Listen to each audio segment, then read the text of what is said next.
E aí, gente, Hackerman aqui. A gente estava falando no último vídeo sobre alguns artigos relacionados a Machine Learning. E agora a gente vai ler o paper da Maria Stud. Ele tem uns 170 páginas, mais ou menos. Eu já citei ele antes, né? Mas tá só ali embaixo para dizer que onde eu estou citando, né? E aqui ela vai falar um pouco sobre Supervised Learning.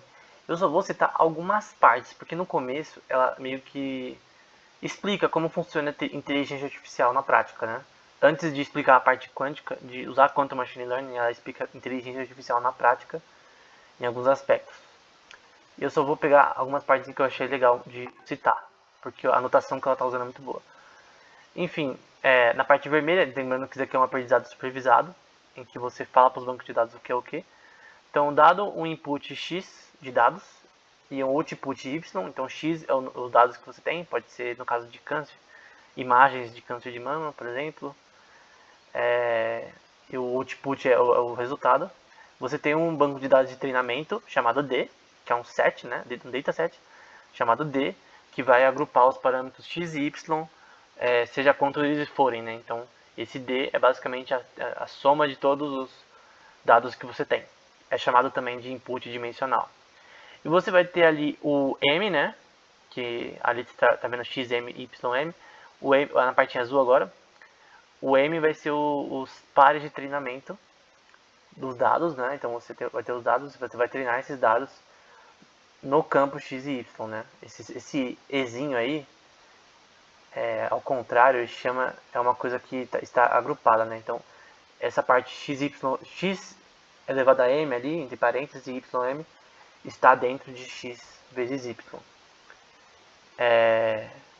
E gerar um input novo, não classificado, em X. Então, basicamente, você quer ter a possibilidade de colocar novas imagens dentro do sistema que passou pelo treinamento para dar um output Y, que tem esse tio em cima. Quando tem um tio em cima, quer dizer que é predição. Então, você quer, a partir do treinamento dos inputs X, dos dados que você treinou, pode ser por imagens, enfim, coisas relacionadas na medicina a, por exemplo, diagnóstico, enfim, dados médicos. E você treina isso daí e depois usa para prever o output Y. Então, esses valores X e Y, eles vão se tornar esse X com tio em cima e o Y com tio em cima.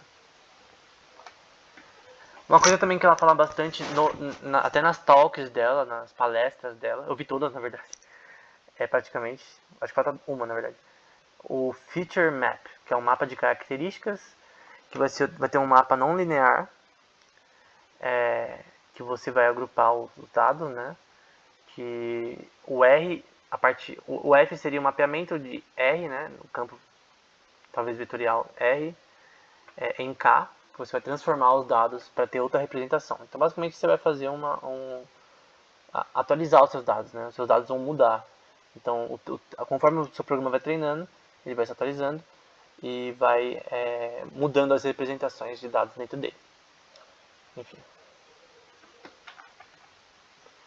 E aqui um artigo, reconhecimento parcial, descarga com uma rede convolucional, né? de multiresolução. Uma rede convolucional, já falei no vídeos anteriores, expliquei como funciona mais ou menos, né? Mais ou menos não, eu citei o artigo original, na verdade, na parte de inteligência artificial, a história da inteligência artificial, nos vídeos sobre isso, né? Mas enfim, usando uma rede convolucional, você vai ter um input, e essa rede convolucional, gente, é uma rede de feature maps, de mapas de características. Então, vamos supor que você quer reconhecer fotos de gato e cachorro. Então, você agrupa, por exemplo, as partes do gato que são as orelhas, nariz não, o focinho, né? Boca, o corpo. Você põe todas essas partes e divide ela em blocos.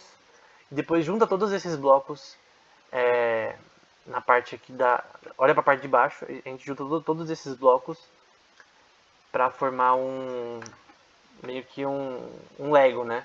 Então meio que você pega as imagens e divide em partes, em bloquinhos. E depois você agrupa esses bloquinhos de novo.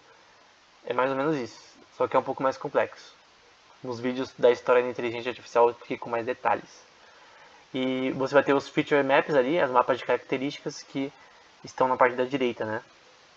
Então, nesse caso, uma bolinha que poderia ser partes relacionadas aos olhos do gato, o programa que reconhecer gatinhos, por exemplo, a orelha, enfim.